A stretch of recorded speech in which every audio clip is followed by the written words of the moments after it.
சிந்து பைரவி அடுத்த வர எபிசோடில் பார்த்திங்க அப்படின்னா ரொம்பவே சிவா இந்த விஷயத்தில் பாவம். சிவா பார்த்திங்க அப்படின்னா சிந்து பண்ண தப்புக்காக தாமேலேயே பழிய போட்டுட்டு குடும்பத்தில் சிந்து தான் இந்த தப்பை செஞ்சுருக்காங்க அப்படின்னா எல்லாமே ரொம்பவே கஷ்டப்படுவாங்க.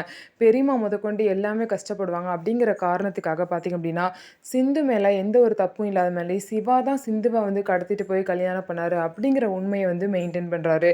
அது மட்டும் இல்லாமல் ஸ்னேகா சிவா மேலே கேஸ் நடத்திட்டு இருக்காங்க. அந்த கேஸில் பார்த்திங்க அப்படின்னா ஸ்னேகாவை என்னால் ஏற்றுக்க முடியாதுன்னு சொல்லிட்டு சிவா சொல்லிடுறாரு. இதனால் நீங்கள் ஸ்னேகாவை ஏற்றுக்க முடியாதுன்னு சொல்லிட்டீங்க. அதனால நீங்கள் ஸ்னேகாவை ஏமாத்தின காரணத்துக்காகவும் சிந்துவை தூக்கிட்டு போய் கல்யாணம் பண்ணியிருக்கீங்க. இதுக்காகவும் உங்களுக்கு தண்டனை கொடுக்கும். அந்த தண்டனை நீங்கள் ஏற்றுக்கிறீங்களான்னு கேட்குறாங்க. உடனே சிவாவும் நான் ஏற்றுக்கிறேன் அப்படின்னு சொல்கிறாங்க. ஸோ பார்த்தீங்க அப்படின்னா என்ன தண்டனை அப்படிங்கிறது 18ஆம் தேதி தெரியும் அப்படின்னு சொல்லிட்டு ஒத்தி வச்சுட்டாங்க. இதுக்கப்புறம் என்ன நடக்க போகுது அப்படின்னு சொல்லிட்டு சிவா ரொம்பவே பயத்தில் இருக்காங்க. அதனால அவங்களோட பேங்க் பாஸ்புக்கு ஏடிஎம் எல்லாத்தையும் எடுத்து சிந்து கிட்ட கொடுத்து என்ன கேஸ் என்ன முடிவு வரப்போகுதுன்னு தெரியல, அதனால இனிமேல் நீ தான் எல்லாத்தையும் பார்த்துக்கணும்னு சொல்லிட்டு சிந்து கையில் ஒப்படைச்சிட்டு சிவா போகிறாரு. ஸோ இதனால சிந்து ரொம்பவே கஷ்டப்படுறாங்க. நம்மனால சிவா இவ்வளோ அனுபவிக்கிறாரு அப்படின்னு சொல்லிட்டு ரொம்பவே கஷ்டப்படுறாங்க.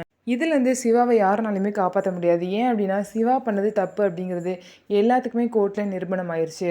ஆனால் சிவாவும் அந்த மாதிரி தான் இருக்காரு. ஆனால் ஸ்னேகானால் மட்டும்தான் சிவா மேலே கொடுத்த கேஸை வாபஸ் வாங்க முடியும். ஆனால் கண்டிப்பாக ஸ்னேகா அதை பண்ணவே மாட்டாங்க. ஸோ இதுக்கப்புறம் லாஸ்ட் சான்ஸ் இருக்குது. ஸோ சிந்து ஏதாவது பண்ணி எப்படி சிவாவை காப்பாற்றுறாங்களா இல்லை சிவாவுக்கு தண்டனை கிடைக்க போதா அப்படிங்கிறத நம்ம வெயிட் பண்ணி பார்க்கலாம். ஸோ நம்ம வீடியோ உங்களுக்கு பிடிச்சிருந்தா நம்ம வீடியோவை லைக் பண்ணிக்கோங்க. மறக்காமல் நம்மளோட சேனலை சப்ஸ்கிரைப் அண்ட் ஹைப் பண்ணிவிட்டு பாருங்கள்.